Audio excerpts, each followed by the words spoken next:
ஜீவா யாருங்கிறத விட ஜீவாவை பத்தி மாயாக்கு தெரியுங்கிறத நாம முதல்ல கண்டுபிடிக்கணும். புரியுதுமா? ஜீவா விஷயத்துல நாம முக்கியமான கட்டத்துல நிக்கிறோம். ஜீவா நமக்கா இல்ல மாயாக்காங்கிறது தான் இப்போதைக்கு போட்டியே. இதுல நம்ம ஜெயிச்சாகணும். இதுல நம்ம ஜெயிச்சா இதுவரைக்கும் நமக்கு கிடைச்ச தோல்விக்கெல்லாம் சமமான வெற்றி அமையும். அந்த ரகுராம் குடும்பத்தை நடு தெருவுலையும் நிறுத்தலாம், லட்சியத்தையும் நிறைவேற்றிக்கலாம். மாயா, உனக்கு தான் நான் நன்றி சொல்லணும். நான் பிறந்த 25 வருஷத்துல ஒரு வருஷத்துல கூட பிறந்த நாள் கொண்டாடினதே இல்லை. ஏன்னா என்னோட பிறந்த நாள் எதுன்னே தெரியாது. என் பிறந்த நாள் கொண்டாட எனக்கு யாருமே இல்லாம இருந்த இப்ப தெரிஞ்சிருச்சு. ரொம்ப ஹாப்பியா இருக்கேன். இத்தனை வருஷத்துல இல்லாத சந்தோஷம் என் உடம்பு முழுக்க பரவி நான் பறக்கிற உணர்வுல இருக்கேன். இது எல்லாத்துக்கும் காரணம் நீதான். உனக்கு எப்படி நன்றி சொல்றதுன்னு தவிக்கிற மாயா. கதிர், இப்ப நாங்க பெருசா என்னடா பண்ணிட்டோம்? என்னைக்குமே எப்பவுமே என் வாழ்க்கையில நான் பெருசா நினைக்கிறதே ரகுராம் மாமாவை தான். அவர் முன்னாடி அவர் குடும்பத்து முன்னாடி கேக் வெட்ட வச்சு, அவர் கையாலே ட்ரெஸ் கொடுக்க வச்சு, அவரும் அத்தையும் சேர்ந்து gift கொடுக்க வச்சு, இதெல்லாம் நான் எதிர்பார்க்கவே இல்லை. இதுக்கு மேல என்ன வேணும்? ஒரு சாதாரண நாளை என் வாழ்க்கையிலே மறக்க முடியாத நாளா மாத்திட்டேன். நான் உனக்கும் தாண்டா தேங்க்ஸ் சொல்லணும். இதெல்லாம் நடந்து முடியற வரைக்கும் எப்படி நடக்க போகுதுன்னு டென்ஷன்லயே இருந்தேன். சொல்லி அடிச்ச கில்லி மாதிரின்னு சொல்லுவாங்கல்ல, அந்த மாதிரி மாயா சொல்லி அடிச்சிட்டா. ஹே, விடுங்கடா. அதை எப்படி விட முடியும்? பொண்டாட்டி பெருமையை சொல்றதை விட புருஷனுக்கு வேற என்ன சந்தோஷம் இருந்துட்டு போகுது? ஜீவா வயசுல இருக்கிற ஒருத்தனை பிடிச்சி அவனுக்கு ட்ரெஸ் வாங்கி கொடுத்து கேக் கட் பண்ண சொல்லி கிஃப்ட் வாங்கி கொடுக்கலான்னு மாமா சொல்லும் போதே மாயா முடிவு பண்ணிட்டா இதெல்லாம் உனக்கு மாமா கையாலே நடக்கணும்னு சொல்லி. அதுக்காக எவ்வளவு பிளான், ஒவ்வொரு நிமிஷமும் எனக்கு அப்படியே திக்கு திக்குன்னு இருந்துச்சுடா. அதெல்லாம் விட நான் ஒரு விஷயம் சொல்றேன்.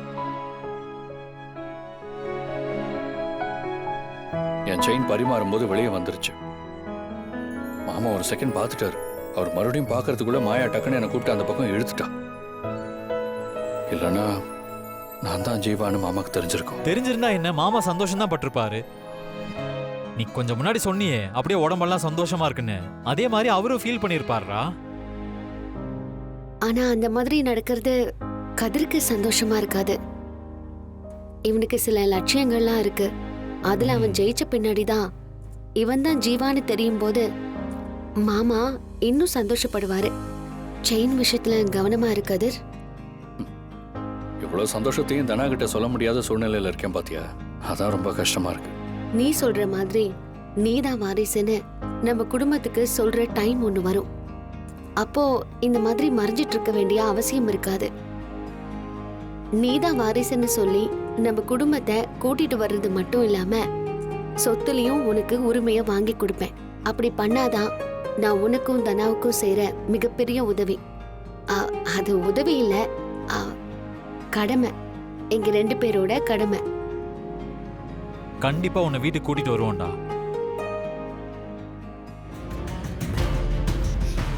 சொல்லுங்கம்மா, என்ன விஷயம்? நீ சாப்பிட்டியாப்பா? என்ன சீனோ, சாப்பிட்டியான்னு தானே கேட்டேன், அதுக்கே இப்படி பாக்குற?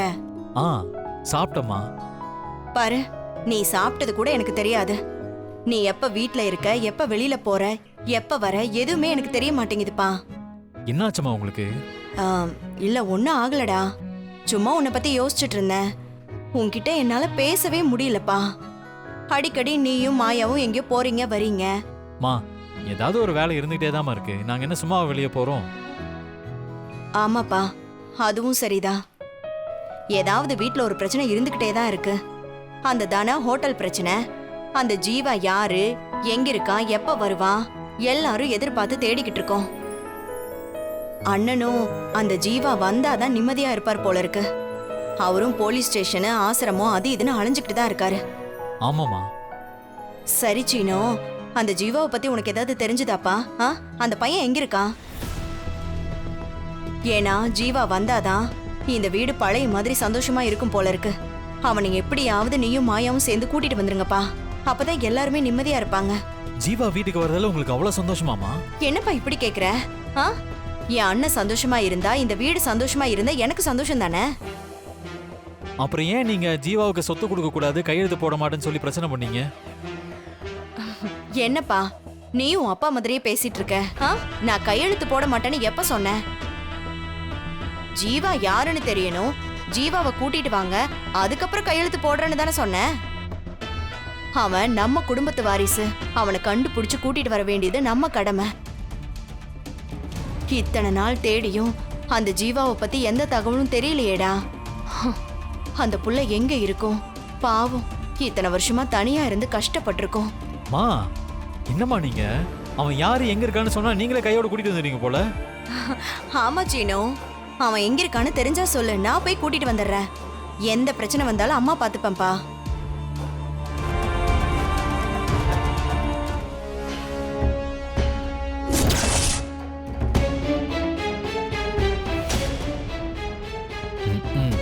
அம்மா ஜீவா மேல பாசத்துல விசாரிக்கல, ஜீவா யாருங்கிற உண்மையை நம்ம கிட்ட தெரிஞ்சுக்கிறதுக்காக வந்திருக்காங்க. என்கிட்டயே வாமா. சொல்லு சீனு. என்னம்மா சொல்லணும்? என்னவா? இப்பதானே ஜீவா இருக்கிற இடத்த சொல்றேன்னு சொன்ன. அப்படியா சொன்ன? ஜீவா இருக்கிற இடம் தெரிஞ்சா நீ போய் கூட்டிட்டு வந்துடுவியான்னு தானே சொன்னேன். ஐயோ, சொல்ல மாட்டான் போல இருக்கே. உனக்கு தெரிஞ்ச சொல்லு சீனு.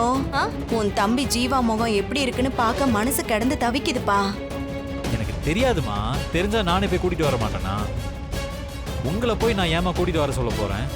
சீனு, உனக்கு தெரிஞ்சிருக்குன்னு தான் எனக்கு தோணுது. எதுக்கு மறைக்கிற? சொல்லு சீனு, அம்மா தானே கேக்குறேன். மா எனக்கு தான் தெரியாதுன்னு சொல்றல்லம்மா. உனக்கு தெரியலடா சீனு, ஆனா உன் பொண்டாட்டி மாயாவுக்கு எப்படியும் தெரிஞ்சிருக்கும்ல. நீ அவகிட்ட கேள, நீ கேட்டா அவ சொல்லுவா. அவ ஏதோ மறைக்கிற மாதிரி தான் எனக்கு தோணுதுப்பா. ஐயோ அம்மா, என்னம்மா இப்படி சொல்றீங்க? மாயா என்கிட்ட எதுவுமே மறைக்க மாட்டா. அப்படி மறைக்க வேண்டிய அவசியமும் இல்லை. நான் கூட ஏதாவது மறைப்பேனே தவிர அவ என்கிட்ட எதையுமே மறைச்சதே கிடையாது. கண்டிப்பா சொல்றேம்மா, அவளுக்கு எதுவுமே தெரியாது. அப்படி தெரிஞ்சா உங்ககிட்ட வந்து சொல்றேம்மா. எனக்கு நிறைய வேலை இருக்கு. ஏய் சீனு, சீனு.